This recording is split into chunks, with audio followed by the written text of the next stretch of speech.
মাহে রমজানের একটি মাস পেরিয়ে আজ সারা দেশে উদযাপিত হচ্ছে পবিত্র ঈদ উল ফিতর। ঈদ আনন্দে যখন মেতেছে ছোট বড় সকলে, তখন আজকের দিনেও ব্যস্ত সময় পার করছে কর্মজীবী মানুষেরা।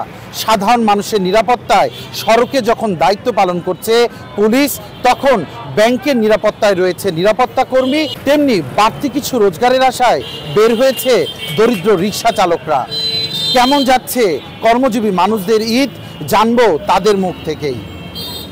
ঈদ আনন্দ নিতে পারিনি, দিছি কোনো রকম যাক না লওয়ারটা দায়িত্ব মায়েরা আছে, মায়ের তো কোনো কাপড় চোপড় দিতে পারি না। মায়ের মনে রিয়ে দেখলে নিজেকে খারাপ লাগে, কি করবো। মা দীর্ঘদিন মানুষের থেকে লিখছে, মানুষের দিয়ে চলিচ্ছে, আমার দেওয়ার সামর্থ্য নাই, আমি দিয়ে যাচ্ছি না। সত্য কথা বলতে কি, আমরা তো গরিব মানুষ, আমাদের দিন করা দিন খাওয়া। আমাদের ব্যবসা করলে পেটে ভাত আসে, ব্যবসা না করলে পেটে ভাত আসে না। তা তো অবশ্যই নিজেকে কষ্ট মনে হচ্ছে যে আমার বউ বাচ্চা কোথায় আর আমি কোথায়, আর 2টা টাকার আশায় আমি ব্যবসা নিয়ে বের হয়েছে ঈদের দিনে। আজকে আলহামদুলিল্লাহ ভালো, কিন্তু গত বছর যা হচ্ছে এবার তা নাই। এবার লোকজন খুব কম, টুকটাক বেচাকেনা খুবই কম। আল্লাহ যার সুখে রাখছে ওইটুকে ভালো। হ্যাঁ, কষ্টের জন্যে তোরে বাবা সোলপল থাকিও তো মনে করে মা দেওয়ার চেষ্টা করে না, এই জন্য তো রাস্তায় দোকান।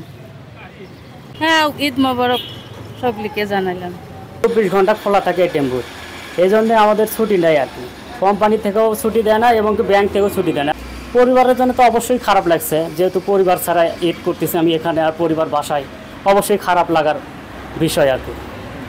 পরিবার ছাড়া ঈদ করা এটা আসলে অনেক কষ্টের, এটা বলে প্রকাশ করার মতো না। একটা ঈদের দিন, এটা আনন্দের দিন, অবশ্যই পরিবারের সাথে না থাকতে পারে, খারাপ লাগছে অবশ্য। আর এখন আমাদের যে দায়িত্বটাতে আমরা অটল, আমাদের দায়িত্ব তো আমাদেরকে পালন করতে হবে। ঈদ উপলক্ষে জনগণের সেবা করাটাই আমাদের মূল লক্ষ্য।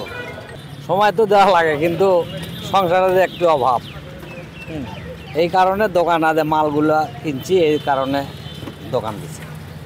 নামাজ টামাজ পরে খাওয়া দাওয়া করে আজ চলে যাচ্ছে। না, আল্লাহ ভালোই রাখছে, আল্লাহ যেটুকু সন্তুষ্ট করছে অতি আল্লাহর কাছে লাখো লাখো শুকরিয়া। না করলে কি আর কামাই কেমনে থাকে কম বলেন?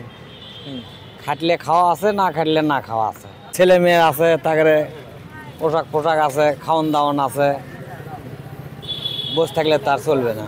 1 মাস আমাদের বসা থাকা ছিল, 4 পয়সা কামাই নাই। মনে করেন যে রোজার মধ্যে তারা আইসক্রিম খায় না, ওই জন্য খুব সমস্যা। এখন আল্লাহর রহমতে কাল থেকে বাড়াচ্ছি, এখন 2-4 টাকা যাই হোক আল্লাহ দিলে হচ্ছে এই পর্যন্ত। সংসারে অভাব থাকলে তো তার সময় দেওয়া যায় না, বোঝেন না? এই জন্যে আমাদের এই অবস্থা। যাই হোক আল্লাহ দিলে আজকে ঈদের দিন, যাই হোক 2-4 টাকা, যাই হোক তাও আল্লাহ দিলে।